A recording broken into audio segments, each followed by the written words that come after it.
बिस्मिल्लाहिर्रहमानिर्रहीम। अस्सलाम वालेकुम। कैसे हैं आप सब? उम्मीद करती हूँ आप सब बिल्कुल ठीक होंगे। आज की वीडियो क्लास 8 की जनरल साइंस की बुक पर है। और बच्चों, आज की वीडियो में मैं आपके साथ unit number 6 chemical reactions and bonding, इसकी जो रीडिंग हम कर रहे थे, हमने आज डिस्कस करना था energy changes in chemical reaction का टॉपिक, जिसमें हम एक्सोथर्मिक और एंडोथर्मिक रिएक्शंस के मुतालिक पढ़ेंगे, जानेंगे कि एक्सोथर्मिक रिएक्शन क्या है और एंडोथर्मिक रिएक्शन क्या चीज़ है। तो आप सब बच्चे पेज नंबर 86 को ओपन कर लें ताकि आप लोग भी मेरे साथ इस लेसन को रीड आउट कर सकें, चीज़ों को अंडरस्टैंड कर सकें। Exothermic and endothermic chemical reaction involve energy changes. Chemical reaction के होने में ताकत का आमदोरफ्त जारी रहता है, यानी कभी ताकत कम हो जाती है, कभी ज़्यादा हो जाती है। Recall when sodium sulphide and hydrogen and दोबारा से रीड करते हैं। When copper sulphate and sodium hydroxide solution are mixed, beaker become cold, but when vinegar is mixed with baking soda, beaker become hot. वो कह रहे हैं कि सोचिए या याद करिए कि जब कॉपर सल्फेट को सोडियम हाइड्रोक्साइड के साथ मिक्स किया जाता है, तो उस टाइम पर जो बीकर है जिसके अंदर ये एक्सपेरिमेंट परफॉर्म किया जा रहा होता है वो ठंडा पड़ जाता है। लेकिन दूसरी तरफ अगर हम देखें, विनेगर को हम यानी सिरके को हम बेकिंग पाउडर के साथ मिक्स करें या बेकिंग सोडा के साथ मिक्स कर दें, तो उसके रिज़ल्ट में क्या होता है, जो बीकर है वो गर्म हो जाता है। अब इसकी क्या वजह है? Which of the following given figure shows that heat is absorbed in the chemical reaction. अब इसके पीछे मेन, वैसे बच्चों बताऊं तो रीज़न यही है कि हीट का आना और जाना, इसकी इन वजूहात की हीट की प्रोडक्शन, बाज़ औक़ात ऐसा होता है कोई रिएक्शन होता है जिसकी वजह से हीट प्रोड्यूस होती है तो बीकर गर्म हो जाता है, और जो हीट अगर बाहर निकल रही है तो इसका मतलब क्या होगा कि बीकर ठंडा हो जाएगा। ठीक है, तो चलिए अब फिगर की तरफ चलते हैं, फिगर भी देख लेते हैं इसकी, जिस फिगर के बारे में जिक्र हो रहा है पीछे पेज नंबर 86 पर। अब 87 ओपन कर लिया है मैंने।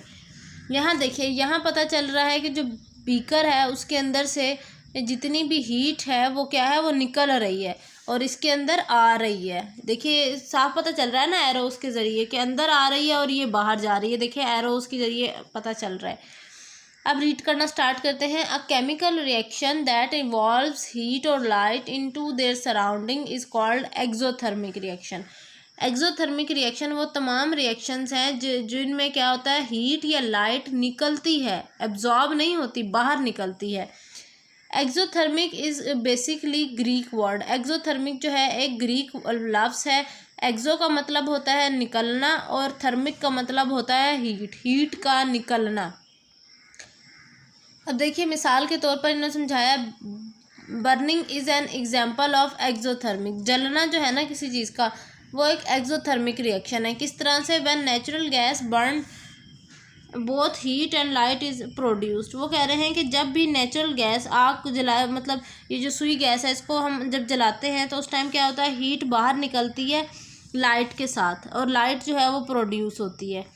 अब इसका रिएक्शन देखिए, मीथेन मतलब natural gas plus oxygen goes to carbon dioxide, water, heat and light. देखिए अब ये बाय प्रोडक्ट के तौर पर तैयार हुए हैं ना, तो ये बाहर निकलेंगे, तो इसीलिए ये एक्सोथर्मिक रिएक्शन। इसी तरह एक्सोथर्मिक रिएक्शन की एक और मिसाल देखिए, जिसमें वो हाइड्रोजन और ऑक्सीजन मिलते हैं तो वाटर बनता है, साथ हीट और लाइट इवॉल्व हो रहे हैं। इसी तरह कार्बन डाइऑक्साइड की प्रोडक्शन है, उसमें भी हीट जो है ना वो निकलती है, इवॉल्व होती है।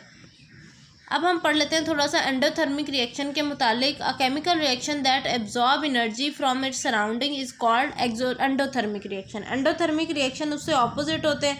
एंडोथर्मिक रिएक्शन में क्या होता है, हीट जो है ना वो अपने अंदर एब्जॉर्ब कर लेते हैं, जज्ब कर लेते हैं। तो एंडोथर्मिक भी एक ग्रीक वर्ड है, इसका मतलब एंडो का मतलब है अपने अंदर एब्जॉर्ब कर लेना, और थर्मिक का मतलब होता है हीट, हीट को अपने अंदर एब्जॉर्ब कर लेना। मिसाल के तौर पर जैसे लाइमस्टोन है, उसको अगर हम गर्म करते, उसको हीट देते हैं और टेम्परेचर उस टाइम 1000 डिग्री सेल्सियस होता है, तो इस अमल के ज़रिए जो लाइमस्टोन है वो डीकम्पोज हो जाता है, हम या ये कह सकते हैं ब्रेक डाउन हो जाता है। अब ये भी एक एंडोथर्मिक रिएक्शन है क्योंकि इसके अंदर हीट की ज़रूरत है रिएक्शन को होने के लिए।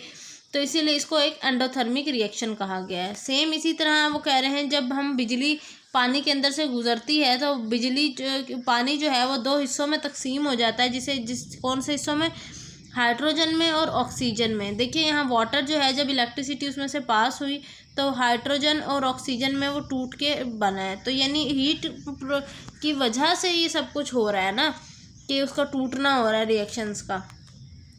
All endothermic reaction need a continuous source of energy, wherever exothermic reaction may only require a source of energy in the beginning of process, but later on continue on their own।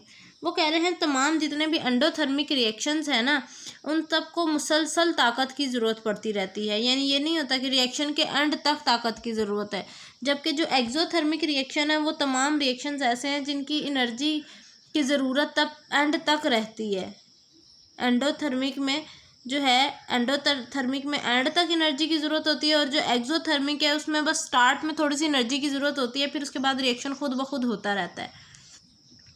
अब देखिए यहाँ पर इन्होंने बताया photosynthesis का भी अमल थोड़ा सा समझाया हुआ है कि the plant combines carbon dioxide and water and produces glucose and oxygen. This reaction is called photosynthesis. वो कह रहे हैं जब पौधे कार्बन डाइऑक्साइड और पानी की मदद से ग्लूकोज और ऑक्सीजन बनाते हैं, इस अमल को हम फोटोसिंथेसिस कहते हैं।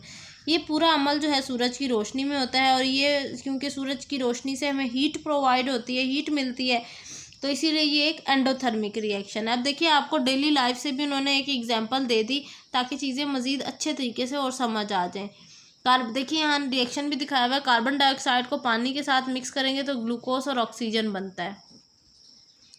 इसी तरह एक और एंडोथर्मिक रिएक्शन में हम बता रहे हैं ओजोन लेयर का, कि ओजोन लेयर में क्या हो रहा है। ओजोन लेयर में देखिए in the upper outer most layer atmosphere, ozone जो है वो क्या कर रही है, ओजोन अल्ट्रावायलेट रेज को अंदर आने से बचा रही है।